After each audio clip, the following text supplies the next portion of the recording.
Good afternoon. My name is Emily Moses, and I am the Executive Staff Advisor for the Kentucky Arts Council.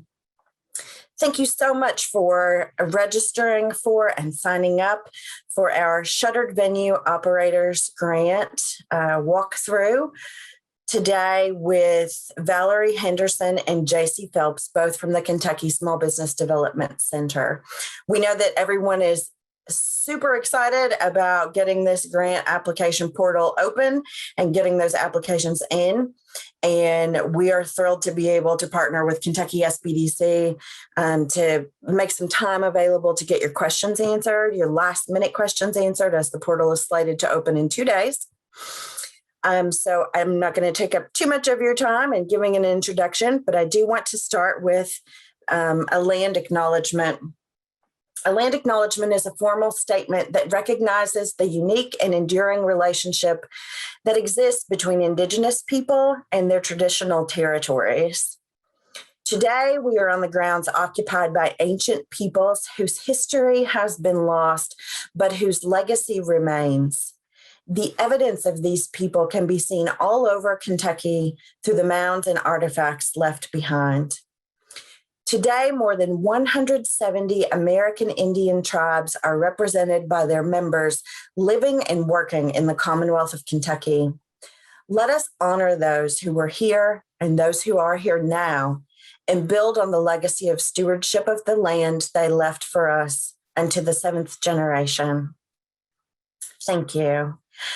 Now it is my pleasure to introduce to you Valerie Henderson, who is the Center Director of the Berea office of the Kentucky Small Business Development Center, and also leads the Creative Economy and Tourism team for the Kentucky Sbdc.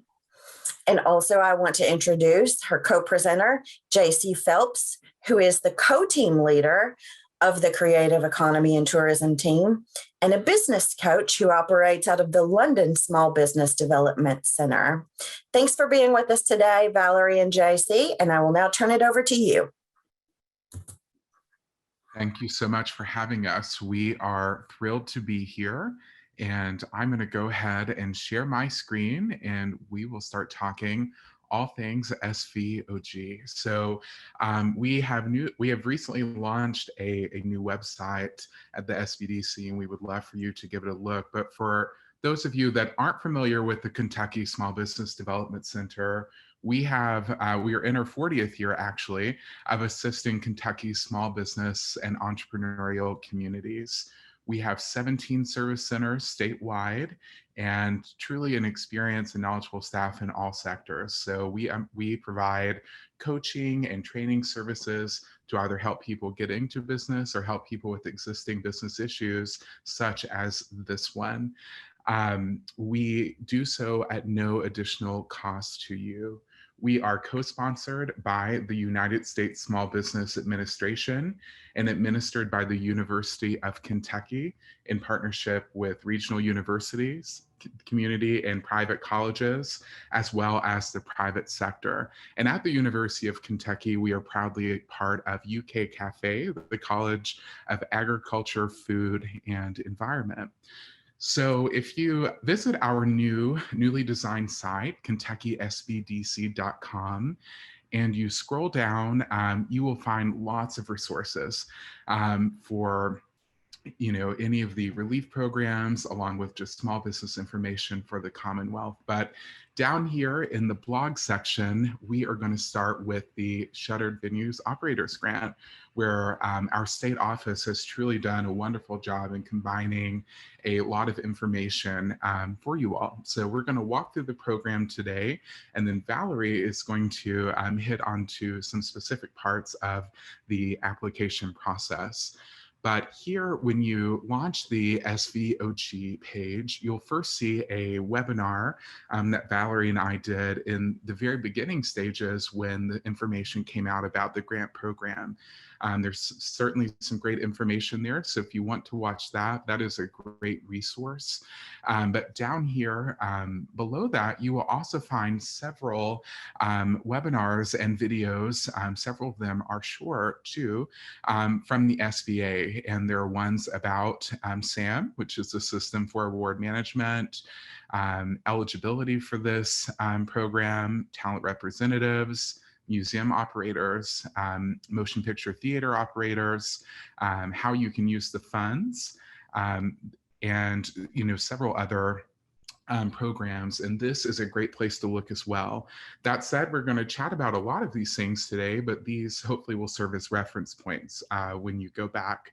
So I'm assuming everyone on the call is familiar with the SVOG, but when we say that, we are talking about the Shuttered Venue Operators Grant that was established through the Economic Aid to Hard-Hit Small Businesses, Nonprofits, and Venues Act, and was amended by the American Rescue Plan Act.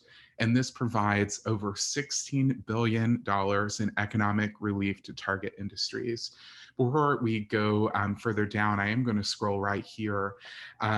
Something of note is that of this large amount of money, $2 billion has been reserved for eligible applications with up to 50 full-time employees. So keep that in mind, that that's roughly 1/8 of the total program reserved for those smaller venues. So hopefully that proves to be hopeful information for you all. But a lot of entities are eligible to apply for the SVOG, and that is something we're really excited about. If you are a live venue operator or promoter, a theatrical producer, a live performing arts organization operator, a relevant museum operator, zoos, aquariums who have specific criteria, motion picture theater operator, talent representative, and the wordiest of them, an entity owned by an eligible entity that also meets the eligibility requirements. If you are any of those things, you are eligible to apply for the SVOG starting off, but there are other criteria. One of those criteria is a date parameter, and that is that you must have been in operation as of February 29th, 2020, so pre-pandemic. Another thing to consider in correlation to this is with the PPP, the Paycheck Protection Program. If you are a venue or you are a promoter who has received a PPP on or after December 27th, your SVOG total granted amount will be reduced by the PPP loan amount.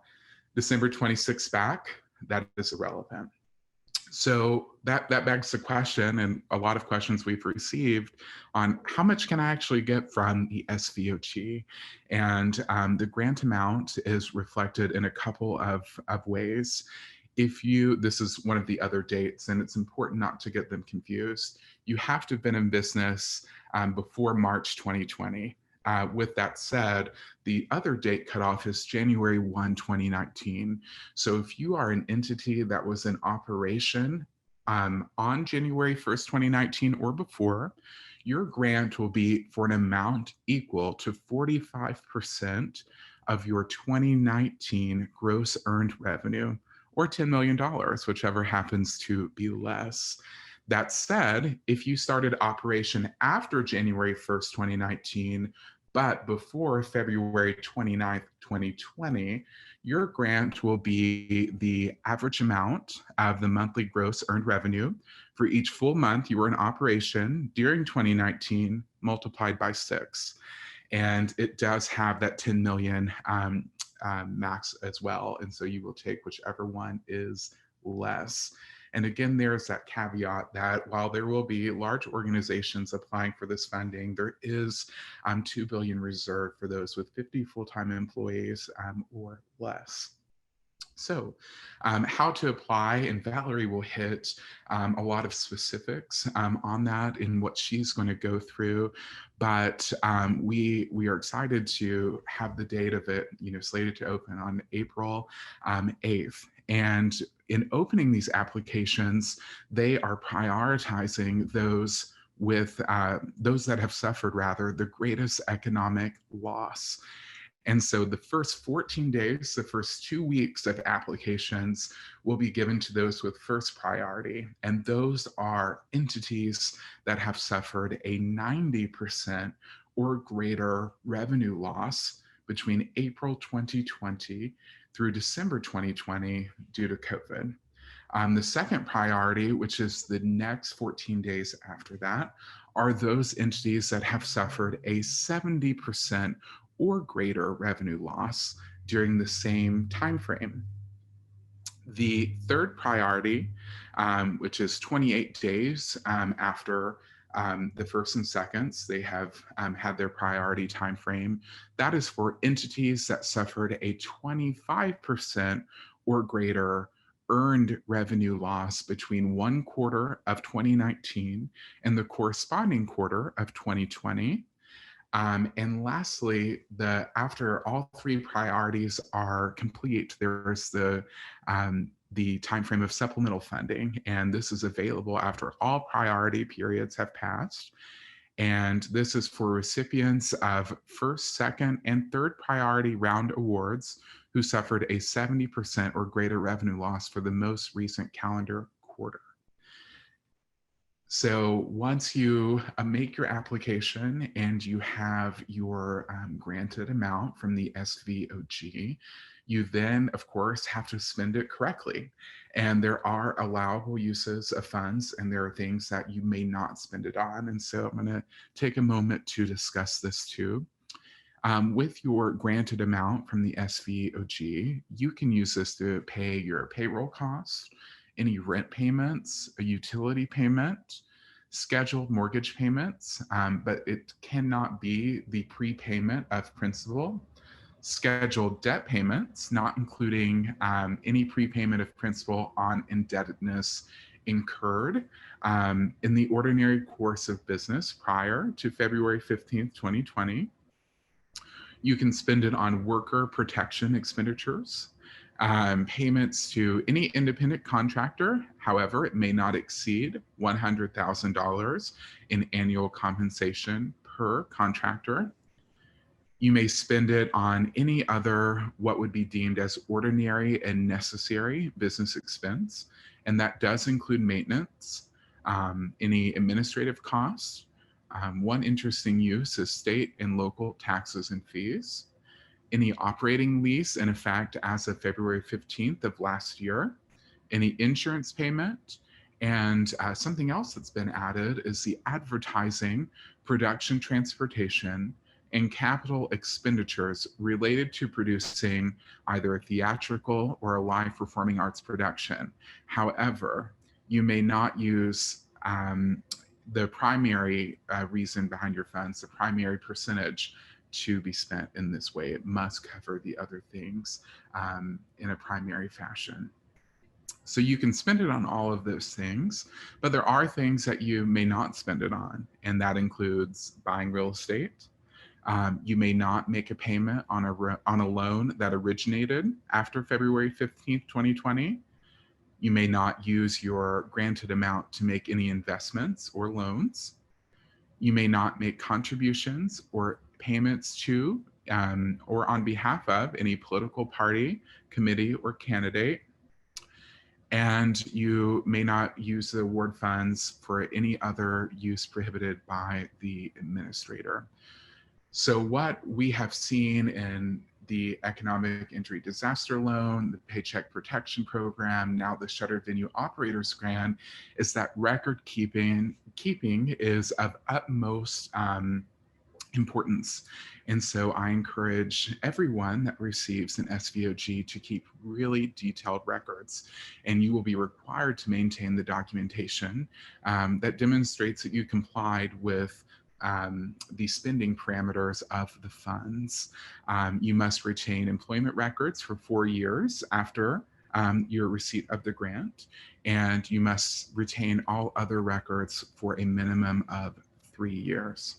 So the last thing that I want to show you here on this site, and again, all of this can be referenced on our site, KentuckySbdc.com, so you don't have to have it all memorized, is cross-program eligibility. And a lot of people have found confusion here too, because there have been many different programs. However, for some of you, this may be the first one you are able to apply for and or are choosing to apply for.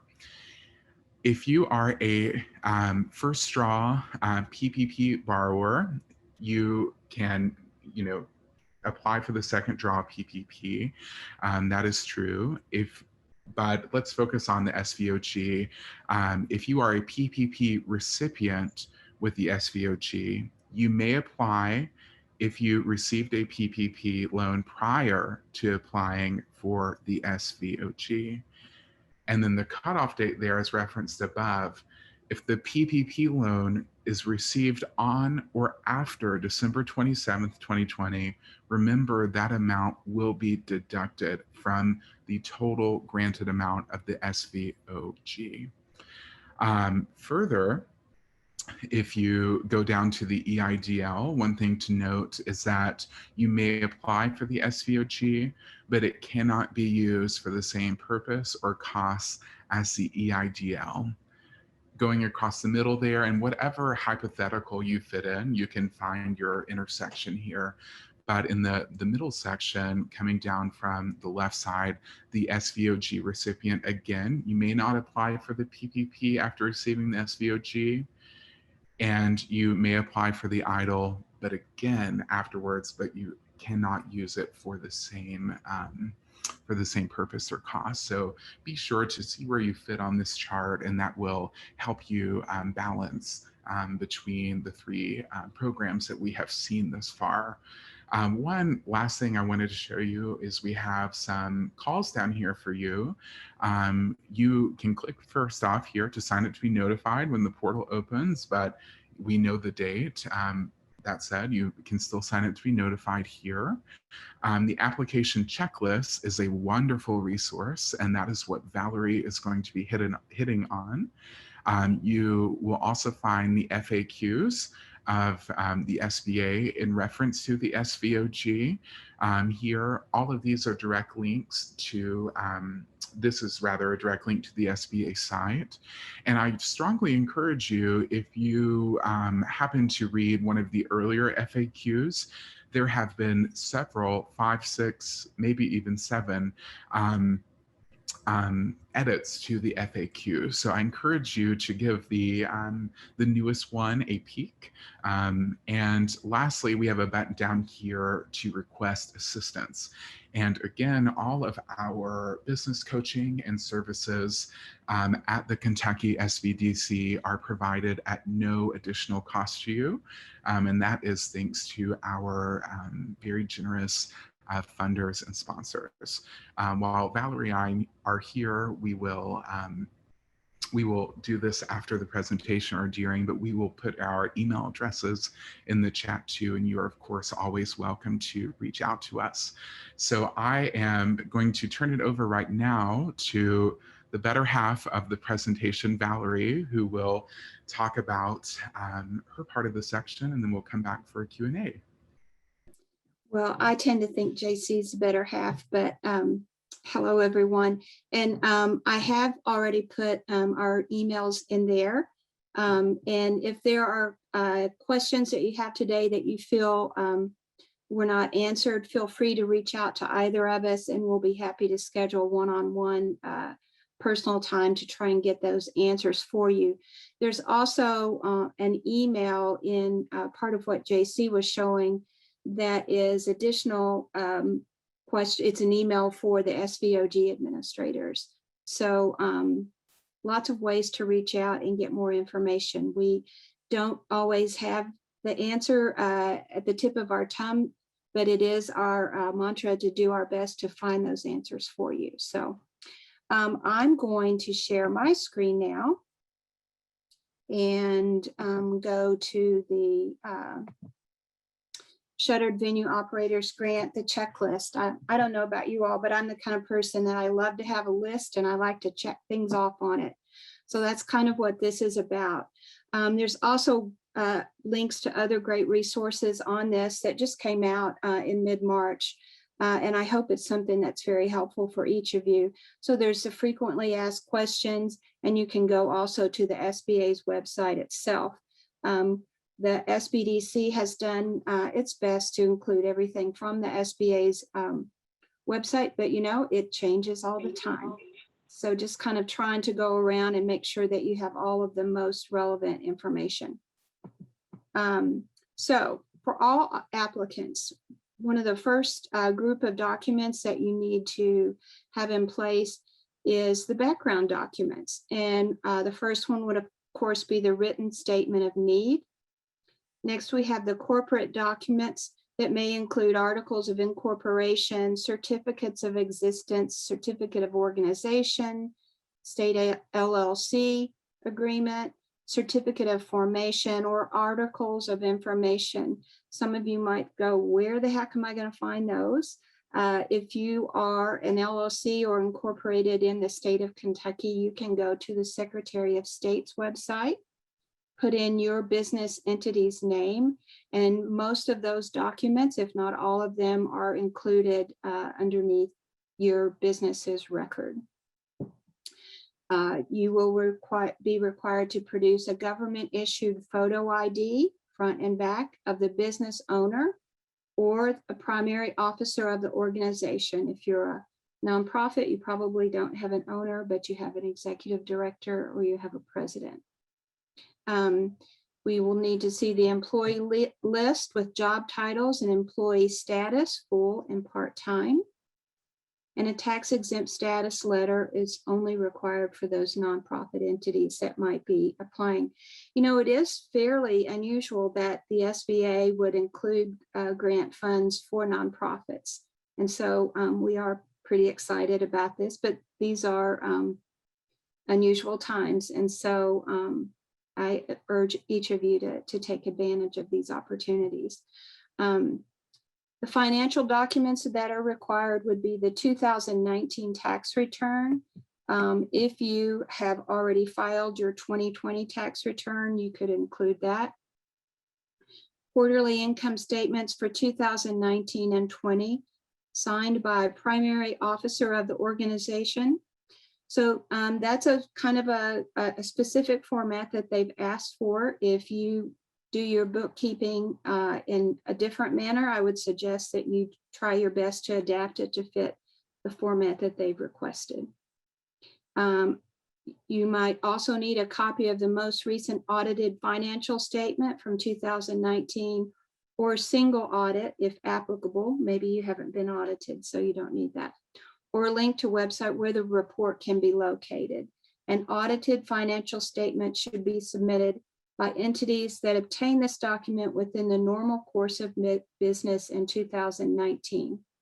A single audit should be submitted by entities that expended $750,000 or more in federal grant funds in 2019.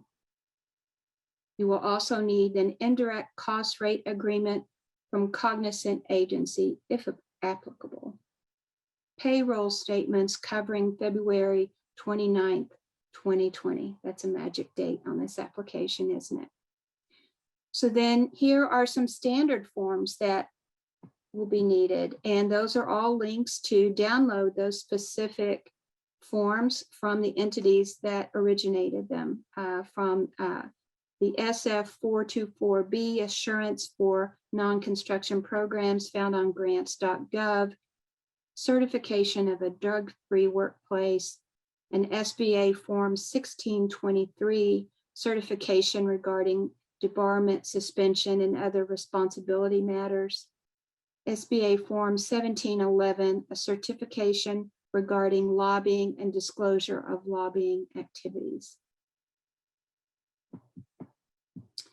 So the specific documents, if you are a live venue operator or promoter, theatrical producer, or live performing arts organization operator.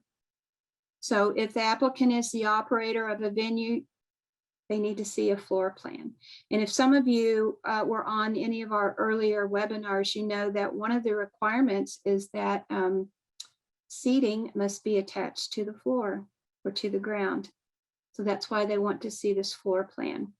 Or a comparable documentation demonstrating defined performance and audience areas and plan of grounds if outdoor space is used for the performance venue.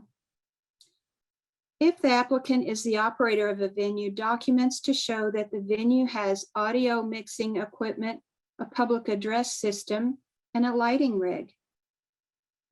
If the applicant is promoting or producing live performing arts events at venues they do not operate. List of venues at which the applicant has promoted, produced, managed, or hosted live events between January 1st of 2019 and February 29th of 2020. Marketing materials listing event title, show time, and price or entry requirements. It may include printed materials or social media posts. So these would obviously, this is an online application, so these would be scans of these documents. Box office ticketing report that shows dates, artists, ticket prices, and number of tickets sold for all February 2020 performances. If the venue was in operation but had no performances in February 2020, select 1 month between January of 2019 and January of 2020 and provide that report. You can see all of these things are supporting evidence that you're in business and you're trying to make money. So these were the things that were sent out from your entity to secure that money. If you're a motion picture theater operator, the floor plan of the facility that identifies a projection booth. In lieu of a floor plan, applicant may provide proof of a cinema projection system and a photo of at least one auditorium in the facility. The photo must clearly show that the auditorium includes a motion picture screen and fixed audience seating. Examples of proof of projection system are service agreements, purchase agreements, contracts from a projector provider, or a digital cinema certification form. Marketing materials listing motion picture titles and show times may include printed materials or social media posts. Box office ticketing report that shows dates, ticket prices, and number of tickets sold for all February 2020 performances. If the theater was in operation but had no performances in February of 2020, select 1 month between January 2019 and January 2020 and provide that report. I think these are good in that, you know, you might be a smaller entity that doesn't have productions every single month. So this is allowing you to, well, I didn't do anything in February, but I had that in other months during the year. So it's giving you a fair chance to show everything that you have done. If you are a museum, you need to see a floor plan, a plan of grounds if outdoor space is used for the performance venue. State or local COVID-19 occupancy restrictions demonstrating limits on occupancy. We can get those from Kentucky ky.gov, all of the different stages of the lockdown and closures during the pandemic mandated by Governor Beshear. Talent representative.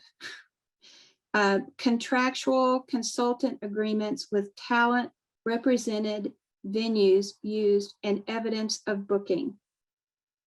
List of all individuals or acts represented and venues for which they were contracted to perform in 2019 and 2020, including performances canceled due to COVID-19. So here's the description of some of those documents. The background documents, a written statement of need. I mentioned that early on. It's required by statute and it must include a good faith certification that the uncertainty of current economic condition makes a grant necessary to support the ongoing operations of the eligible person or entity. If the entity is currently in operation, must state that the entity will remain in operation after receipt of the funds. If the entity is currently shuttered, the statement shall include the intent to reopen with an estimated reopening date. All statements shall include an assurance that the entity was fully operational on February 29th, 2020. Corporate documents. Items such as articles of incorporation, certificate of existence, certificate of organization, state LLC agreement, certificate of formation, articles of information, or partnership agreements. The documents must be valid at the time of submission and have all required signatures. As an example, if you experienced an administrative dissolution through the Secretary of State by not filing an annual report. An annual report is simply stating that you're still in the same location, the same officers are still in place or owners are still in place. That can be dissolved if you don't do that annual report. And too often, JC and I find that our clients don't know that they've had that administrative dissolution. So this is saying very clearly, if you've let that happen, it could hinder you from applying for this. In the state's eyes, you're not in business. Even though maybe you were still open and operating. An employee list, a complete, actually, I skipped one, sorry. I skipped the government issued photo ID, a copy of a photo ID of the business owner or a primary officer of the organization. Acceptable forms of ID are a state driver's license or identification card, passport book, passport card, U.S. military or military dependent ID, U.S. permanent resident card, etc. An employee list, a complete listing of all who worked for the entity as of February 29th, 2020. This is separate from the official payroll record, and each employee must include the complete name, the description of employees, full-time, part-time, temporary from employee agency, leasing concern, or through a union agreement, co-employed pursuant to a professional employer organization agreement, salaried, included in payroll, not included in the payroll, owner, officer, shared with affiliate, etc. Some individuals may require multiple designations in the designation, e.g. Jane Smith, owner, salaried, included in payroll. Joe Smith, owner, not included in payroll, shared with affiliate. Number of hours employees work per pay period. Tax exempt status letter. Most of us know what that is. It's required for nonprofit entities, also known as a determination letter, and confirms the entity meets the IRS criteria for being a tax exempt charitable organization. Financial documents, the 2019 tax returns. If in operation for any portion of 2019, a copy the entity's 2019 tax return.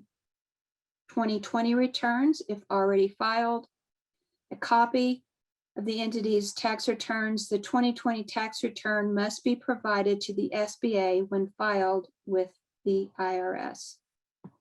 Income statement for 2019 and 2020. This is an internal document that an accountant would prepare. Quarterly income statements, which demonstrate all sources of revenue and expenditures. If the entity was not in business for all of 2019, include income statements for all quarters it was in operation. Audited financial statement, copy of most recent audited financial statement from 2019, or single audit if applicable, or link to website where the report can be located. An audited final financial statement should be submitted by entities that obtained this document within the normal course of business in 2019. A single audit should be submitted by entities that expended $750,000 or more in federal funds in 2019. indirect cost rate agreement from cognizant agency, if applicable. Submit current approved rate and attached indirect cost rate agreement from cognizant agency. If a current negotiated indirect cost rate is not in place, a proposed indirect cost rate may be negotiated.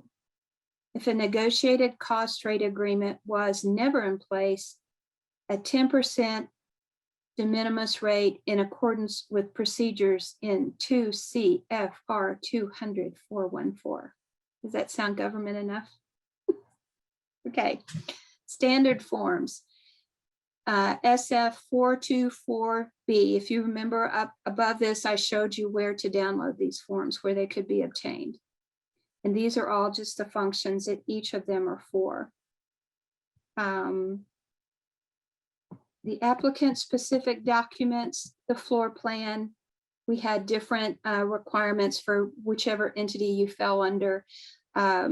You would provide the floor plan used for insurance purposes or local fire inspections, floor plan and plan of grounds if outdoor space is used for the performance venue.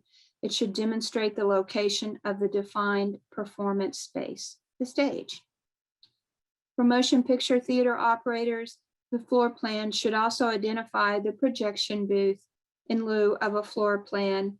Motion picture theater operators may provide proof of a cinema projection system and a photo of at least one auditorium in the facility. The photo must clearly show that the auditorium includes a motion picture screen and fixed audience seating. Examples of proof of projection system are service agreements, purchase agreements, or contracts from a projector provider or a digital cinema certification form. Proof of audio mixing equipment, a public address system, and a lighting rig. This can include receipts for purchase or installation or insurance documents covering the items. Marketing materials include copies of print or electronic advertising, paid receipts for advertising, social media page, etc. That lists event or motion picture titles, show times and dates, and ticket price or entry requirement. Box office ticketing report should show dates, artists, or events, ticket prices, and number of tickets sold. Provide the report for all February 2020 performances. If the venue was in operation but had no performances in February 2020, select 1 month between January of 2019 and January of 2020 and provide that report. And then the state or local COVID occupancy restriction. As I said, most of these things can be found on ky.gov's website. Contractual consultant agreements. Contractual consultant agreements with talent represented venues used in evidence of booking. Depending on the number of contracts, not all contractual agreements may be needed. However, you may need to provide the agreements as evidence of lost revenue. Keep that in mind all through this. This is proving, these documents are here to prove what you lost. List of individuals represented in venues. Crosswalk listing of all individuals or acts represented in venues for which they were contracted to perform. This list should include all talent represented in 2019 and 2020, the venues for which they were contracted to perform, and the performance dates. Note if the performance was canceled due to COVID-19. That was a lot of stuff. I bet there's lots of questions. Yes. So everybody, if you want to start popping your questions into the chat, we've already had several come through during the presentation. And so Valerie and JC, I'm just going to start with the first ones, and we're going to get through as many as we can. Just know also that if your question requires super in-depth conversation, Valerie and JC are likely going to ask you to follow up with them after the fact. So first question, Valerie and JC, if you receive 2 PPP loans, do you deduct that entire amount or just one PPP loan? So the guidance on that would be, again, that date cutoff. And so the PPP guidance, if both of your PPPs happen to fall after the cutoff date, the stated guidance would be that that would be subtracted from the SVOG. That said, if you receive 2 PPPs and one PPP was before the cutoff and one PPP was after the cutoff, you would only deduct the second. And so it truly depends on the date there, not the quantity necessarily. Okay, so it's all based on that date. Can you, for the purpose of this, can you define what gross earned income means? Gross income is all income before expenses deducted. Mm-hmm. The income statement would show that. And the other thing to note there is that the FAQ, which again you can reach from your side or the SBA site, is really, really great for that. So it's kind of a long definition, but if you're in the revenue section, the first question that they ask there is how are earned revenue and gross earned revenue? If you're talking revenue, which a lot of it is based off of being defined by the SBA. So if you have a specific question about a definition as you're going on, totally reference those documents and even just Control F and search the name for it. That's what I do. That's a great tip. The federal government does require lots of intricate things in their applications, but they usually are pretty good about defining what those terms mean for folks actually across the government. So, okay. Another question about PPP funds. Are PPP funds considered income if they have not been forgiven yet? So I will only interject here with the caveat that when I read that question, I thought that's an amazing question. And so that's something we can certainly follow up on. That said, my center director, Rodney Cool, did send me a message privately when he saw that in the chat. And he said that there, in fact, was a law passed in the Kentucky General Assembly this year about that. And the law confirms that the forgiveness of PPP loans does not create taxable income for state income tax purposes. With that said, that begs the question of if they're not forgiven yet, how is it counted? So I will only share that bit of information unless Valerie has more to contribute there. That's really the best guidance that I can give right now. Would that be, so for the person who asked that question, would you suggest that they maybe contact the SVOG email address that you provided on your website directly with that question? Or can you all do more research and follow up? Should they contact you directly? No, I really trust Rodney's research that he's done. And if they'd like, we can share where Rodney, that resource is from. Okay. Okay. Yeah. Great. So I think this question got answered, but I'm going to ask it anyway. For the employee list, is that a current employee list or an employee list for an earlier time period? I think you all said it's also related to that date. Can you say what that is again?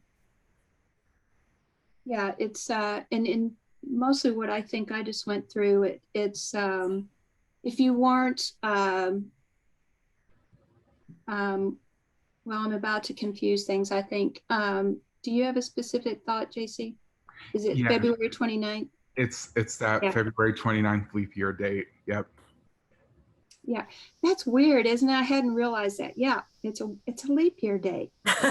That's honestly how I've internalized thinking. It's such an important date, but it comes every 4 years. So your employee list will be the complete listing of all who work there as of that date. Okay. My understanding. So this is a question that I've heard in lots of discussions about this. Could you talk about this a little bit? Are you saying in order to qualify that theater seats have to be bolted to the floor? So theaters with a flexible or black box space aren't eligible. Can you clarify? Sweet friend Allison. Unfortunately, that is the truth. If you look through the frequently asked questions, it establishes that. And, I think that's unfortunate because there's lots of organizations out there that have been practicing cost-saving measures, and they have multi-use space. If we think of the speed and the large entryway there with the sliding dividers, that I've seen some really great presentations in, but those are not permanent seats. But if we compare it to Iroquois Theater that has permanent stone benches, that does qualify. Did that answer your question? The seats do have to be attached to the floor. Okay. Let's move on to, do applicants need to be registered with SAM to receive this federal grant? And is there an expedited process for small organizations? I wish there were. Everyone has to go through SAM. I'm happy to, one of the videos that JC spoke about in when he was sharing his screen, there is a 15-minute video that talks about the process for applying to sam.gov. And I think that could be really helpful, but also I'll go ahead and put in the chat here. This is an organization that is in Kentucky that is specifically to help folks develop their sam.gov accounts, kyptac.com.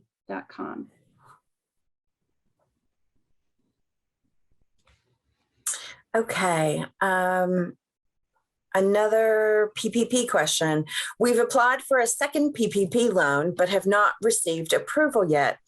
We may have approval by the time the grant is awarded. How do we handle that? That's a great question. So I am just going to be referencing here again on our website, the Kentucky Sbdc. There in the bottom, there's the hypotheticals. And so if you are a Shuttered Venue Grant operator, if you're an SVOG recipient, it's bolded, it says you may not apply for the PPP loan after receiving the SVOG. The same thing if you are a PPP recipient, remember you may apply for the PPP loan prior to applying for the SVOG. If the PPP loan received on or after that December 27, 2020 date, if it was after that, that will be deducted by the SVOG. So that begs the question. You can look at amounts, but the way that I see it, there is not exclusivity there between the two. And if once calculated, the SVOG amount is greater, that would be a decision you would have to make because you would deduct the PPP amount. That's certainly getting a little bit more complicated, but the issue is you can apply for the PPP after receiving it, but since you did it before, that does not directly take you out of the parameters. Okay. For the first and second rounds, I'm assuming that's the priority rounds, is this based on gross receipts and not earned revenue? The eligibility, and I'm assuming, Margaret, if you want to clarify if I'm right in the chat, I'm assuming that Margaret means in the priority application rounds for the eligibility based on the loss, percentage loss, is that based on gross receipts and not earned revenue? It's my understanding that it's gross revenue. Is that what you think, JC? That, in most of the documentation, that is what it refers to. However, I understand the confusion, because if you look directly at the SBA.gov website, it says, the first one, 90% or greater revenue loss. So with that said, they did not specify any other wording before the revenue there. So if you wanted to be certain, that may be a great question to supply to the SVOG administer email, and we can certainly try to find that out as well. But the wording is so particular in all of these cases, I hate to misguide. Right. And I know you mentioned that Rodney was on the call. If Rodney wants to include any additional information to any of these questions, we can always unmute him and pull him over too. So Rodney, if that's the case, please put it in the chat and we'll pop you over. Rodney with Kentucky SBA. SBDC. SBDC, I'm sorry. I would also just add real quickly, if we think about the context of that question and the documents that they're asking for when they ask for the income statement, to me, that would indicate that they're looking for gross income. Mm-hmm. Sorry. I was just going to say, Rodney is here, and he also said another great point, going back to the question in regards to SAMs. One thing, in case you don't, which hopefully everyone on the call does, one thing to note, you have to have a DUNS number prior to the SAMs registration. So it's DUNS, then SAMs. So if that is also not the case, that is step one. So thank you, Rodney, for also pointing that out. And just to be safe, we'll make it clear. Okay, another question. My performance organization has large revenue every other year due to restrictions at scheduling the primary venue. 2020 was the year we were scheduled for the primary venue, so our income for 2019 was lower than what was anticipated for 2020. Can we compare our 2018 income instead of our 2019 income? That's a question for the SBA. Mm-hmm. So you would recommend sending that one on also to the email address. Can we drop that email address in the chat? I dropped it in earlier. Okay. Maybe we could drop it again just in case folks need it. What is the actual updated proof of loss to be eligible for the SVOG?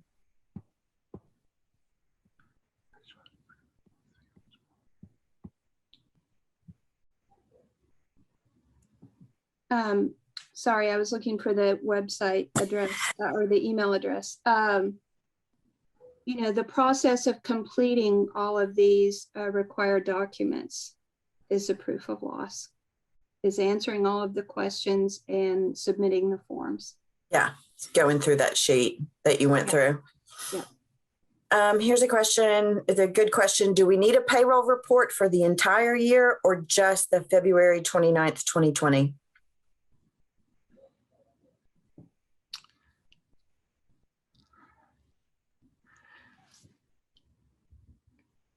Well, it would be for the year. It wouldn't be just for 1 month. It would be what was in place in February, but correct, we wouldn't isolate it. It wouldn't be 1 month isolated out. My understanding there, and typically the guidance that I have given, is that it's always good to be over prepared. And so if you went ahead and gathered the documentations, if they ask for an elaboration in your consideration, you will be able to respond quickly. So I have the same understanding, but I say gather all documents that you have just to be safe. Here's a question about community theaters. For those of us who are community theaters that pay staff, designers, musicians, etc., but not performers, are we still eligible? Yes. The fees that you pay the designers and choreographers, whatever. Mm-hmm. Are grants for nonprofits included in total income? Yes. So there is that one part of, the audit if you receive over 750,000 in a year in grant funds. A question about that application and the priorities listed in the very beginning. Do you have to apply during your priority timeframe that's specific to your organization? Or like if I'm at the top priority timeframe, but I don't apply till the bottom is open, is that okay too? Or do I need to apply within my 14 days that have been allotted to my group? It's to your advantage to do that. Yeah. Yeah. My understanding there is that if you, for example, are waiting on getting your numbers and say that boots you out of if you are first priority in the first 14 days, again, that is just an application setting to give those people priority, but it will not exclude you.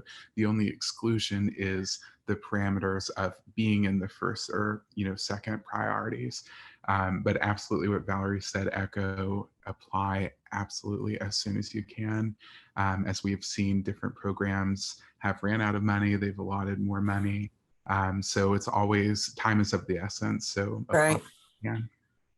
Okay. Thank you.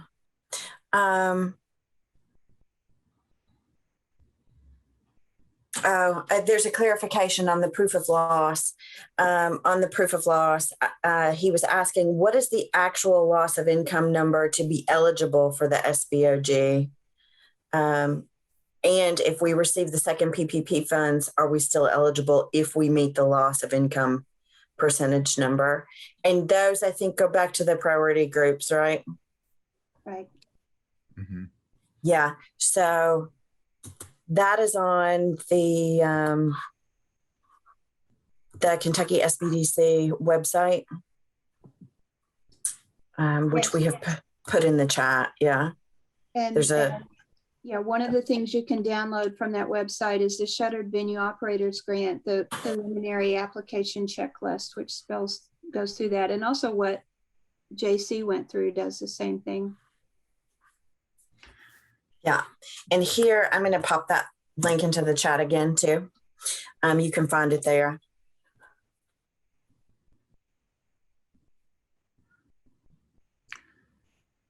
Okay, there's been a few more questions about the eligible seating, the seating requirements for theaters.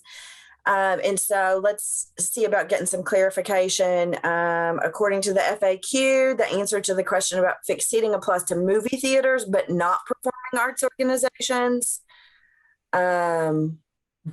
Performing arts organizations need to have a defined performance and audience space, but not bolted seating. Is this accurate? So I'll take this one and I'll reference the FAQ. It is, unless I was confused, and if I was in the first convo, apologize that we were discussing movie theaters. But if you do reference the FAQ, the most recent on page 5, there is a note under the museum or movie theater operator, and it's question 1. And the question is a museum or movie theater with a multi-purpose room with movable seating eligible to apply? You will find the guidance actually buried in that response. And so in that case, it's no. So to provide a long verbiage answer, but to provide clarity, the Economic Aid Act specifically requires fixed seating for qualifying amphitheaters of museums and motion picture theater operators, and makes no allowance for temporary, removable, modular, convertible, or other non-fixed seating arrangements. As such, museums and motion picture theater operators cannot satisfy this requirement with other forms of seating. Note, there is no fixed seating requirement for the other eligible entities. That was not the case in some of the previous guidance. And so if you are referencing an older FAQ, that is likely to be a very strong point of confusion. So definitely reference the most recent. So that applies to museums and movie theater operators. Any of the other, they redacted that requirement. And not to something like a black box theater. Yep. Right. Okay. Okay. Good. Let's see. I think that we have, I apologize if I have skipped any questions. I think that, oh, no, here's one. Do schools count as a shuttered venue?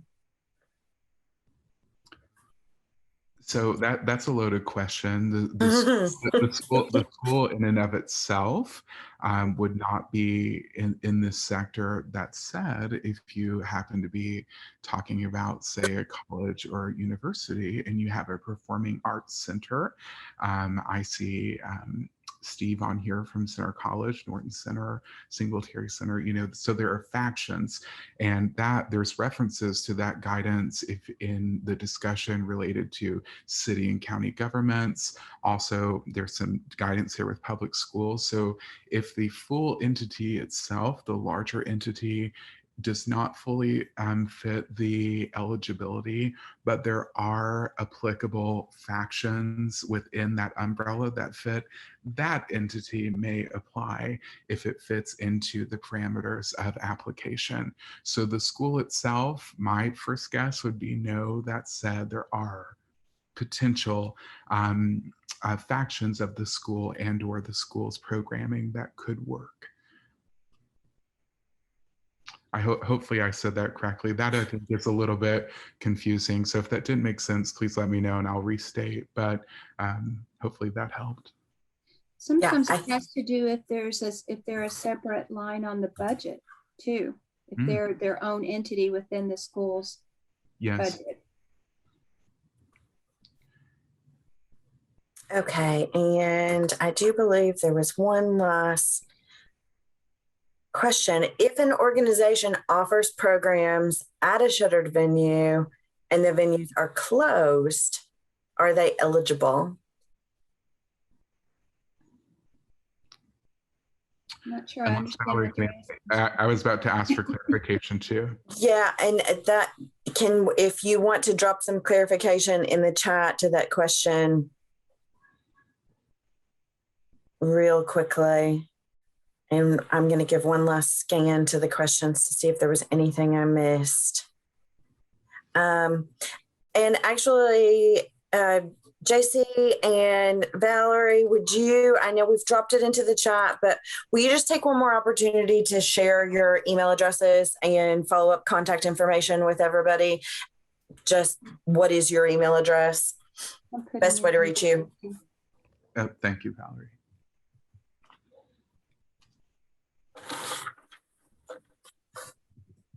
And that way, if you think of any more, if you have any more questions, or if something else occurs to you, or you start to apply and you run into a roadblock, think of Valerie and JC who can help guide you in the right direction. And would you like to share anything else, Valerie and JC, about Kentucky SBDC? We're so thankful for Kentucky Small Business Development Centers. I think we're extremely fortunate in the state to have you all as resources. I don't know if it's correct to say that Kentucky is the only state in the nation that has an SBDC that is has staff dedicated to the creative economy and the arts and arts entrepreneurs. Is that correct? It is correct. The Berea Center, Berea Center was the first SBDC in the United States that focuses on creative entrepreneurs, and we did that with a grant from the SBA. So it's indication to us that the SBA believes in the power of the creative economy and is paying attention. So yeah, it feels good. Yeah, I think that that's awesome. And I think that that's a feather in Kentucky's cap. And I hope that all of the organizations here moving forward will remember the Kentucky SBDC and their creative economy and tourism folks, and also share with the other artists in your communities who have been trying to navigate programs or want to know if there are programs available for them, that they can reach out to Valerie and JC at any time, and that the services are free. And I'll just add, we have a full team of business coaches that are scattered all over Kentucky that are being trained and oriented and working with creative entrepreneurs and tourism. And it feels really good to be working with that team, and we each bring individual sets of knowledge, and it's pretty exciting. It really is. Yeah, it is. Well, thank you so much for your time and your expertise, Valerie and JC. The only thing that I really don't like about this kind of format that we meet in is that you don't get to hear a big thunderous round of applause and all of the thank yous you deserve. So thanks so much for sharing your knowledge. We really appreciate your time. And thank you to everyone who came today. And we will see you soon. Keep us informed about what's going on with you. We'd love to hear it. Thanks so much for this opportunity. Bye-bye. Bye.